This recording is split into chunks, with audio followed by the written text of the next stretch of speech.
Hi, welcome to another video. It's a lovely spring evening. I've finished work and I fancy a walk.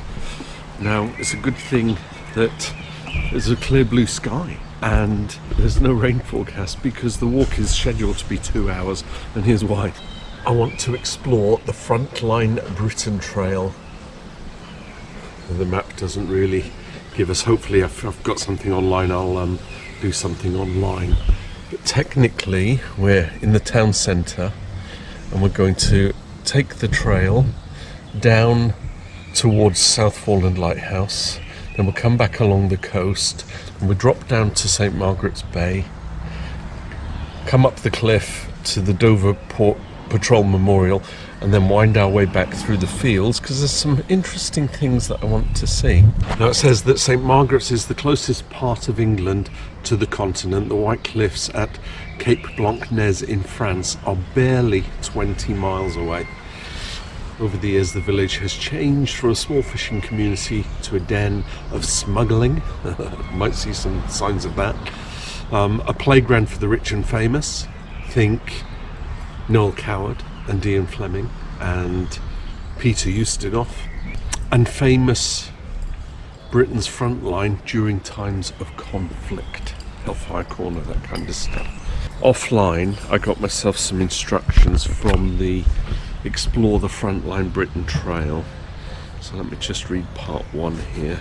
After reading the header panel, which we've done, turn right, follow the signs leaving the car park along Heath Crescent. So I guess that's straight ahead. Please keep to the right hand side of the road and be aware of traffic. And there's the first sign. So I think I'm on the right path. At the end of Heath Crescent, which is what we've just done, arrive at Reach Road, which we're at. Really carefully cross the road. I was careful, I promise. And follow the pavement crossing Royston Gardens. There's Royston Gardens.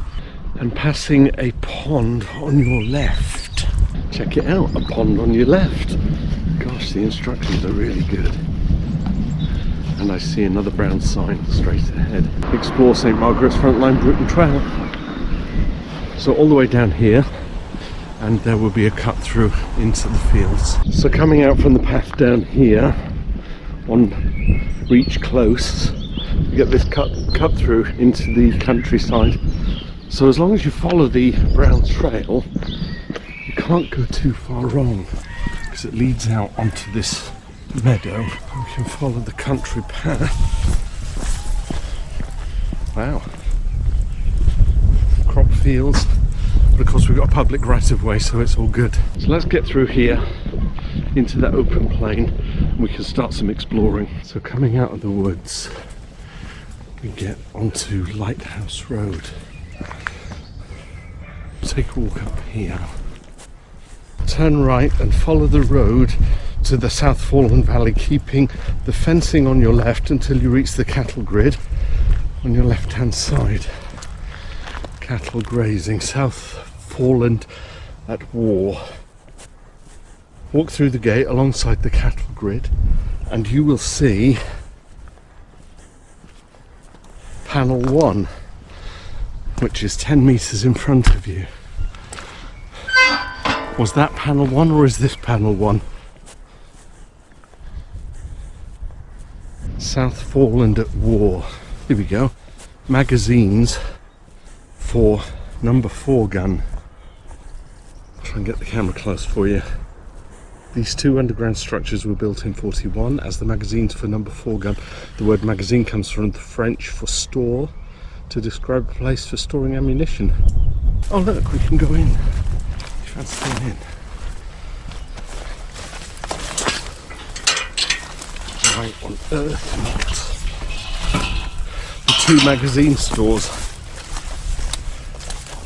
Standing in the footsteps of our grandfathers on this magazine store. And there's the other one.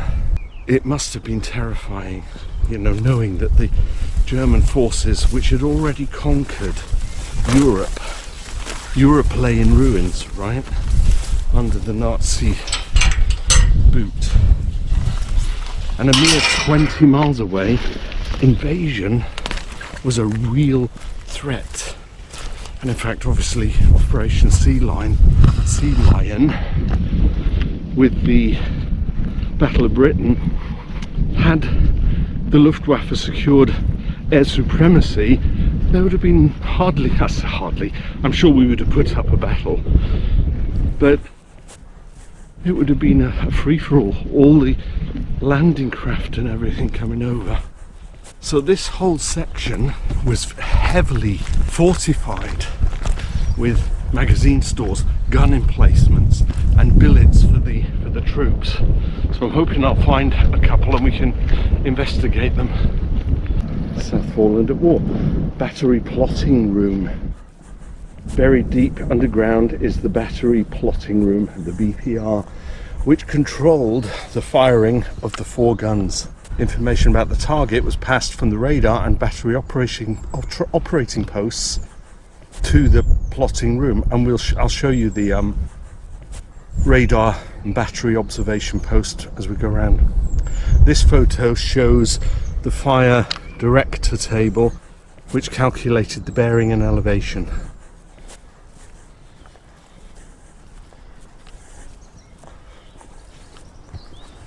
Completely closed off, there's no entrance. Do you think the entrance was down here then, in this day? Yeah, there would have been steps, wouldn't there, going down and in. There's absolutely no way you can get in now. So this was just the plotting room. So what we've got here, battery observation post. Look carefully on your left and find the outline of the battery observation post. Yeah, I looked carefully at that because we went there. This was built in 41 for the position finder, which was used to measure the distance and bearing of the target. The information was telephoned to the nearby battery plotting room. So it strikes me that this whole area was potentially all about observation. Number 3 gun. The third of 4 9.2-inch guns installed at Southforeland Valley in 1941. So we're in Southforeland Valley, which is what the map told us to do. These are not the largest guns here, but the gun barrel is still 35.8 feet, 10 meters. If you look carefully to your left, you can make out the edge of the circular gun pit. Look to your left. There's nothing to my left. However, there is this concrete structure here. So I would imagine this, being level as it is, would have been for the gun. Look to your left, which could be the right, because they're just confusing the enemy. Links sehen, rechts sehen. Was ist los mit dir? Wo sind diese Engländer? Right, let's go back through here. Ooh, we can go down. This is interesting.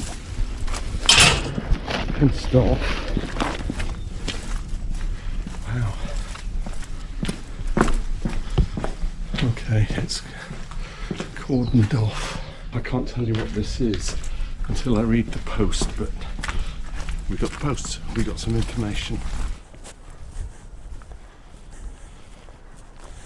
Magazines for guns 2 and 3, so it was only a storage area. There's the entrance we were just stood at. And is that the man behind? Yes, very much so. Munition stores for guns 2 and 3 lay below the grassy mounds. The left-hand magazine store charged, which propelled the shells stored in the right-hand magazine. You can still see the hoists on the ceiling, which were used to move the heavy shells.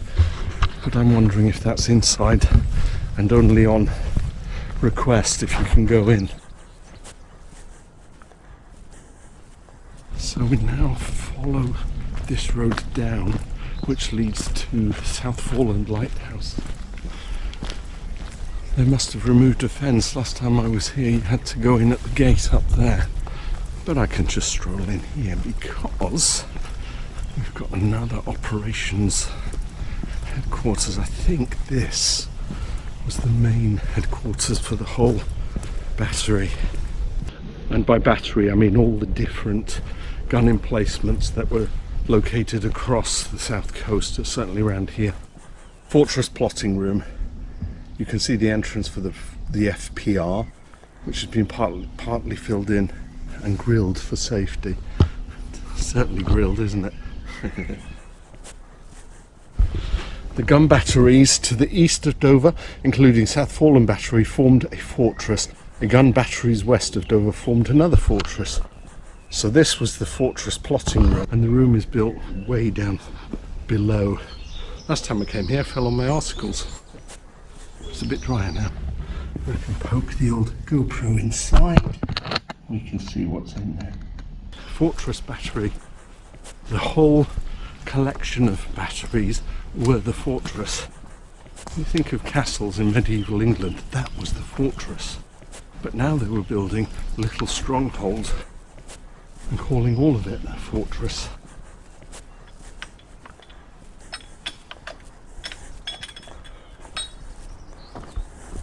Right, I'm not following the little route map now because I kind of only needed it at the beginning because I wasn't sure where I was going. But it does say follow this path here and then cut through onto the left. Now, if we look to the right, we see Southforeland Lighthouse, which I visited in my walk along the Dover, White Cliffs of Dover walk, link up here, and talked about Barconi and first lighthouse to be electrically powered. But we'll go through here and it takes us, we start now walking down towards St Margaret's Bay. That's Ness Point. I think I've seen pictures, I'll put it on the screen, of people kind of after the war, you know, having the freedom to come and sit up here. Okay, we're almost at the top here. In a moment we drop down into St Margaret's Bay and then climb up the other side of the cliff. Not quite abseiling-y type stuff. But just here, you can see the TV aerial. Behind the trees, it's a place called the Gun Emplacement, and I do believe it's either an Airbnb or it's a guest house. But Peter Ustinov was billeted here during the war as part of the lookout. This was the lookout post, and after the war he then bought it, called it Blockhouse. I'm going to be cheeky and poke the GoPro in the garden. So that was the lookout post with its garden overlooking the cliff. Don't invite your grandkids out to play football in the garden. Reportedly the closest house to France. There's no property in Britain closer to France than that one. I wonder if their mobile phone says welcome to France every time they wake up in the morning.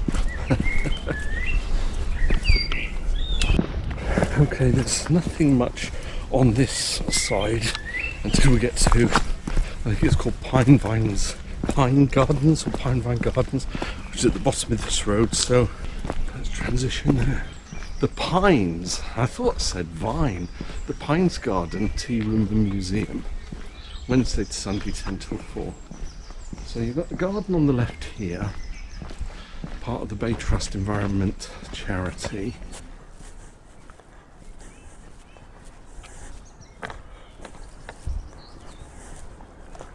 Apparently there's a statue of Winston Churchill in there somewhere, and I think you can have a nice walk around the gardens. There's some art installations and things. But then you've got the St Margaret's Museum. Now I have visited this once. I think you go in through the cafe. But the museum has got like mannequins dressed up and all sorts of war memorabilia. Things like artifacts from the war that were used here at St Margaret's Bay. So searchlights and logbooks, war helmets. I think there's even a wax figurine of Churchill. Having another look at the Pines Garden. It's quite nice. I'm sure it's a very pleasant thing to walk around. How appropriate, we've got sandbags. Is that from World War II? Yeah, I've never been in there. Might be worth a visit one day. In the meantime, head down the hill here and get to St Margaret's Bay. So now we walk down the bottom of the hill into St Margaret's Bay. We've got the Coast Guard on the right here, which lays claim to being the closest pub in the UK to France. We're back on the Frontline Britain Trail, which takes us right down here. There's a pillbox down by the beach huts. Right, let's walk across the front here for a minute.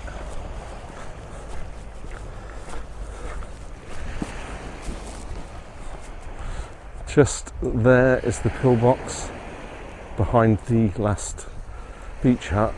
There in the cliff is where they had the searchlight. So yeah, and you walk along here. In a minute, after the little kiosk and the toilets, I'm going to walk back up the cliff. But just at the end, oh actually, all along here, prior to the war, was the St Margaret's Bay Hotel. See, I look at all this now and it's all flat and we've got the shingle beach and everything, but I was totally unaware until I was looking at pictures today that there were houses all the way along the front here, as well as the St Margaret's Bay Hotel. So I'm going to put some pictures on here for you to see what it looked like. I mean, they had cars on what looked like a road coming just up the front here, and they got bombed. No Germans landed here, but just the same, the gracious beauty of St Margaret's was sacrificed in the cause of victory. Taken over by the War Office, it was used as a training ground in street fighting for commandos. Now I want to bring you just to the end of this walkway, this pier, to look at these few houses sitting here. Now first and foremost, would you want to be living so close to the cliffs, which have a tendency to crumble and fall? That being said, lovely view of France. One of these originally was the summer home and the weekend retreat of Noel Coward. Everybody in the world is bent. He then ultimately leased the other two buildings, there are three of them, and one of them he leased to Ian Fleming. So Ian Fleming stayed here. And now it is said that while being, a resident here, Ian Fleming was inspired to write Moonraker. Just up between St Margaret's Bay at the Dover Patrol Memorial, as you walk to Kingsdown, there's a bungalow called Moonraker. And that's also suggested that Ian Fleming stayed there and wrote the book. Now Moonraker, as we know, Roger Moore, was all about the space shuttle, wasn't it? And Drax trying to create a new empire of people. And who would not fit into that? Jaws, the villain. So he turned good guy in the end. However, Moonraker was originally about nuclear submarines that would fire missiles. So he got his inspiration to write Moonraker, and it's all about the English Channel. Okay, I need to get up there into the cliffs. Okay, so I'm going to continue my walk up the Frontline Britain Trail, which takes me many, many, many steps up here. In order to get up there, I'm going to get out of breath. And I want to save you from... So I found this interview, it's 3 minutes long, and it's an interview of a guy called Paul Stone or Peter Stone. It's on the Kent County Council website, but for the affiliation with St Margaret's History Online.org, whatever it is. I'll put the link in the description below. But I'm going to play that as we walk up. So I'll probably speed the video up to make it match the length of the interview. So yeah, I can remember, the day war broke out. Can you? Oh, I can remember being by the radio and hearing Chamberlain telling us we were at war with Germany. And about half an hour later, the air raid sirens went. Oh. And of course, Dad said, let's go out and see if the German aeroplanes are coming over. So we all went out and stood on the grass looking up for of course it was a false alarm, so nothing happened. Yeah. Yes, what can you remember about those early days once war had broken out? Well, I can remember us being issued with gas masks. Mm-hmm. You know, they came to the garage, and they had part of the garage for a fitting area, so the local villagers came up and were fitted out for gas masks.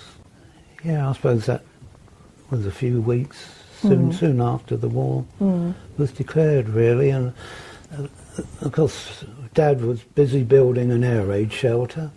He dug a great big hole in the back garden, in the chalk, and cemented it all over, and we had a cosy air raid shelter. Yes. Yeah, it wasn't really cosy, it was very damp. But we used to have to go in it in the early days. Yes. But once one got used to this shelling and things, we didn't go down there at all. I mean, when the shelling happened in the daytime, I can never remember going into a shelter. No.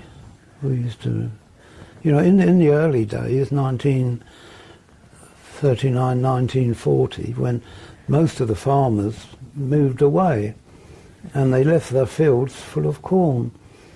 And Dad and I and Peter, we used to go out to the fields and pick the heads of wheat off for the chicken feed, because my dad kept chickens. Yeah. And very often we'd be out there and the shelling would start and we didn't take any notice of it, you know. It was more of a nuisance than anything, yeah. I can remember going into Dover. We used to go into Dover occasionally. You go on the bus, and if the shelling started, they used to force people to go into air raid shelters until the shelling stopped. And the all clear wasn't sounded until an hour after the last shell had gone off.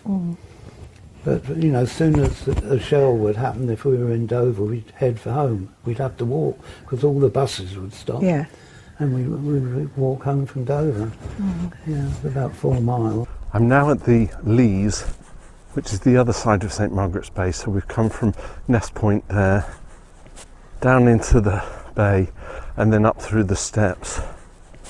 And this whole area was also part of the Frontline defence.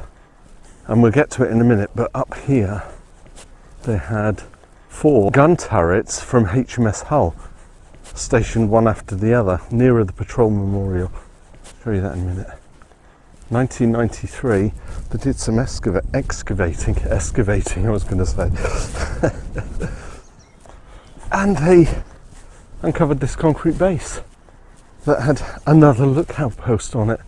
I'll show you some pictures of the tractors removing all the mud and everything. I wonder if I can superimpose any of them, because it's got the, is it the Granville Hotel in the background? Fascinating stuff. So it's a bit hilly here. I want to try and get a move on. So we'll get to where the gun turrets were. I think there is another series of tunnels just along here with another access point, so let's go there. We come to this fence, which I'm going to climb over because I saw something online just today while I was researching this, that there should be an underground, here it is, an underground tunnel entrance, and I'm not going to go in, but I will poke the camera down. It's a series of tunnels. They've tried to block it off, but if you're strong-willed enough, you can get in. Pretty close to the cliff edge there, so let's get back out onto this other side of the fence. Here's some pictures of the inside of that. So a series of tunnels all the way under this side of the cliff. Now just along here, that house where the trees and stuff are here, and then 2 more between these 2 and the Dover Patrol Memorial is where they had the guns from HMS Hull. Now these were massive guns, and they were taking no chances. If you're going to fire a shell out to a ship in the channel there, and your shell hits at the exact spot on the ship where it's storing its ammunition, kaboom. Whole thing's going up, isn't it? Ah, I made it.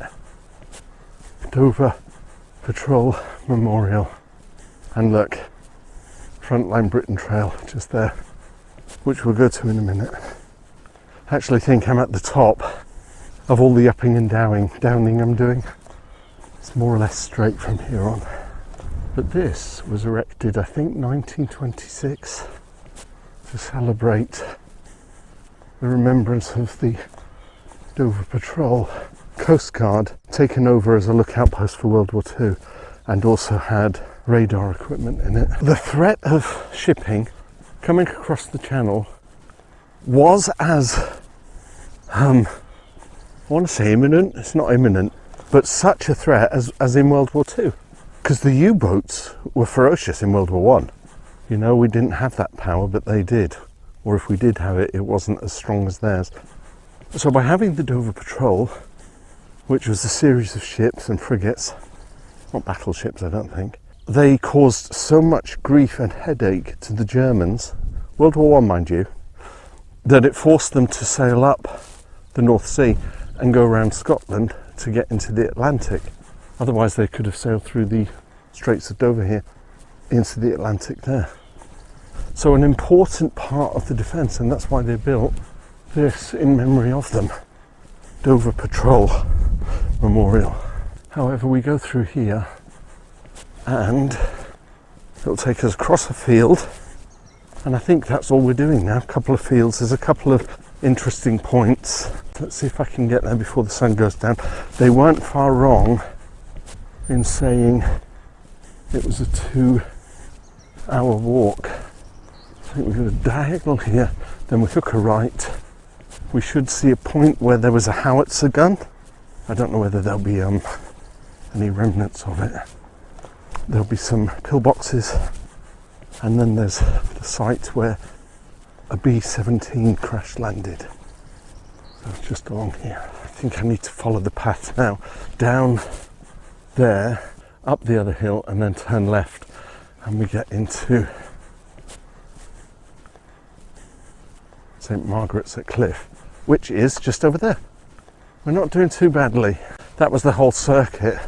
Now there's a valley, it's dipping here, and that's strange because just behind the clump of trees there, which I'm not going to turn the camera around because of the sun, all you'll get is a orange globe in the sky, which we're not used to seeing, are we? So we're walking through the woods between the two farm fields because somewhere in these woods they had a howitzer gun. Now I can't work out what a howitzer is.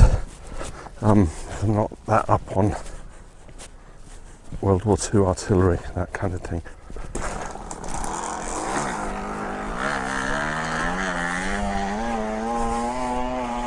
He's hoping, isn't he? When I was a kid, what I would do is put lollipop sticks in the brake handles and it would go dig, dig, dig, dig on the spokes. Sounds like he's done the same thing. Okay, I have to do this arse about face. I've been chatting with some people as I've been coming up, but I left the audio on and they were telling me all this fascinating stuff, so I'm going to put some footage. But before I do that, in 1945, on the 8th of January, a B-17 Flying Fortress crash landed, and it crash landed the other side of the trees there. So in Nelson's Park Road, which is 2 roads along, B-17, and I can't remember her name, Ruth or something. I'll do it. Shall I stand that way? That's probably better.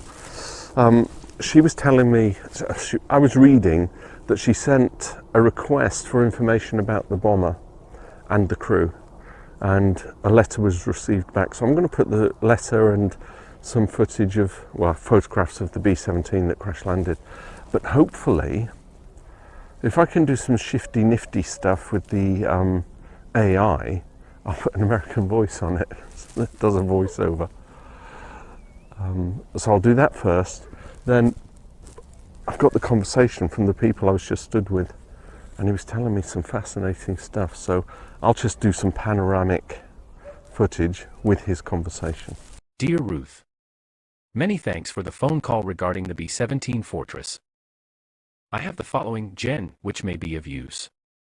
Date, January 8, 1945. Aircraft type, Boeing B-17G. Aircraft serial number, 4339068.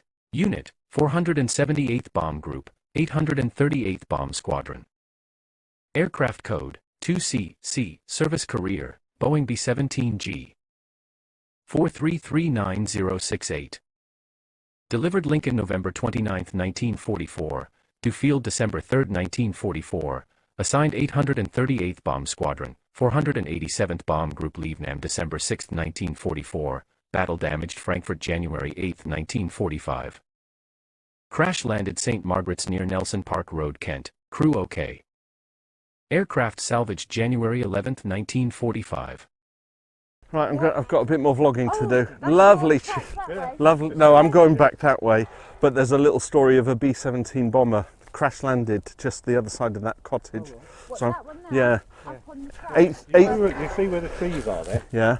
That's the gun emplacement. So there is one there as well. There is a gun emplacement under them trees. Yeah, we used to these go. first row? Yeah, we used to go sledging down it. Okay. Side. Horseshoe Mountain, we used to call it when we were kids. Wow. Actually, they still, well, I presume they haven't been down there for years, but you've probably still got the tracks where they'd put the ammo on like rail wagony type things to go into the thing. So you had two gun emplacements, one was called Winnie and one was called Pooh.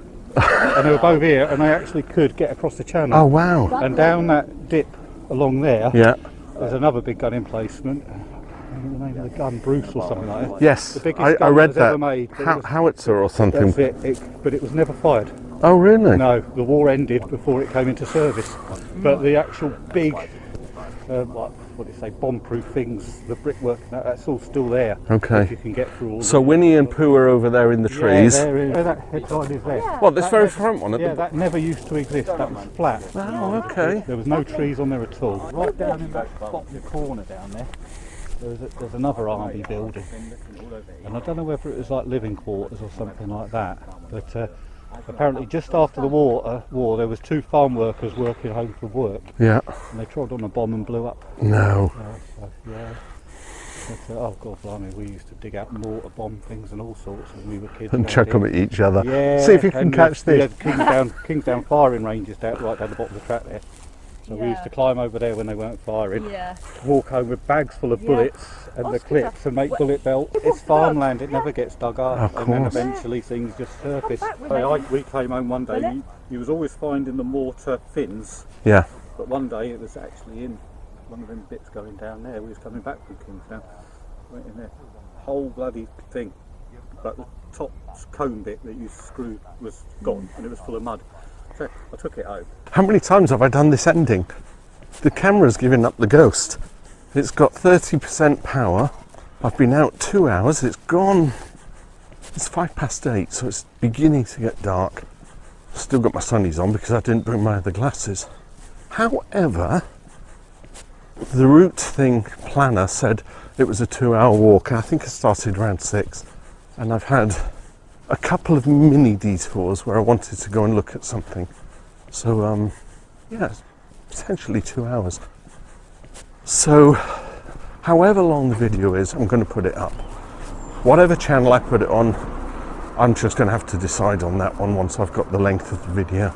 But for what it is, that was a walk around St. Margaret's at Cliff and St. Margaret's Bay. And a rather pleasant walk it was too. I've just got to get up the hill here where that blue building is, back to the car. The Smuggler's Pub and Restaurant, that looks quite inviting inside, doesn't it? Can't really see what they're serving. Yeah, an oldie worldy pub. So you've got the Coast Guard pub, does really nice food. That place looked packed. So that'll be all the villagers here, but there is a caravan site up the road. So maybe you've got holiday people coming in. Lovely, lovely. Back to the car. Thank you so much for watching and bearing with. And I'll see you in another video soon enough. Bye for now.